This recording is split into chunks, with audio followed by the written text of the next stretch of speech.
আসসালামু আলাইকুম। দেখেন আজকে মুরগিটা আমি বয়েল করে ফ্রেমে দিয়ে পড়বো। দেখেন আমি পেঁয়াজ ভাজি মুরগির উপরে দিব, চাউলের উপরে। তো এখানে আমি চাউলটা বানাবো, চাউলটা আমি ঢেলে নিব। দেখেন চাউলটা আমি ধুইয়া রাখছিলাম এখানে। তো চাউলটা আমি পাতিলে দিয়ে নিব। তো চাউলটা আমি পাতিলে দিয়ে নিতেছি। দেখেন এটা বাসমতি চাউল। তো আমি চাউলটা ডাইলা, দেখেন আমি এটার সাথে আমি আলু দিছি। দেখেন আমার চাউলটা আস্তে ধীরে হইতেছে। আমি চুলাটা ডিপ করে নিয়ে নেব। এটার সাথে আমি অ্যালুমিনিয়াম ডাইকা নিব চাউলটা। তো দেখেন আমি চাউলটা এভাবে ডাইকা দিলেও হয়ে যাবে।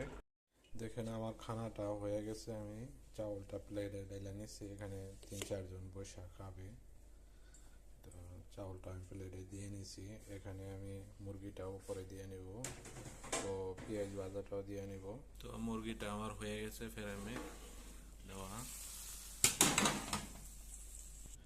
আমি ওখানে মুরগিটা চাউলের উপরে দিয়ে নিব,